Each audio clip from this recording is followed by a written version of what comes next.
Okay, तो अब आते हैं गेन मार्जिन में। गेन मार्जिन को डिफाइन करने के लिए हमें दो magnitude face cross over frequency की जो मैग्नीट्यूड होती है उसके रेसिप्रोकल को ही, व्युत्क्रम को ही हम गेन मार्जिन से स्पष्ट करते हैं। It is the defined as the margin in the gain at phase cross over frequency level by which gain can be increased. Okay, what is phase crossover frequency? तो phase crossover frequency को हम लोग बताने के लिए, it is the frequency at which phase angle of G omega H omega is equal to -180 degree. ये हमारा phase crossover frequency. और गेन क्रॉसओवर फ्रिक्वेंसी को डिफाइन करने के लिए, it is the frequency at which magnitude of G omega H omega is unity. मतलब G omega और H omega के जो प्रोडक्ट्स हैं वो शुड बी इक्वल्स होने चाहिए, यूनिटी होने चाहिए for gain crossover frequency.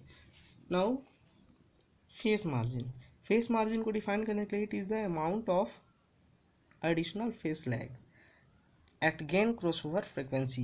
Gain crossover frequency में अगर हम 180 डिग्री ऐड कर दें तो ये हमारा फेस मार्जिन कहलाता है।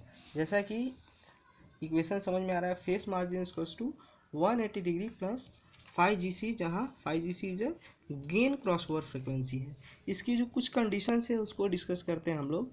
गेन मार्जिन की वैल्यू अगर 1 से ज़्यादा है और उस समय फेस मार्जिन पॉजिटिव है, तब हम कह सकते हैं कि हमारा सिस्टम जो है वो स्टेबल सिस्टम कहलाता है। मतलब किसी सिस्टम के स्टेबल होने के लिए गेन मार्जिन 1 से ज़्यादा और फेस मार्जिन को पॉजिटिव होना पड़ेगा।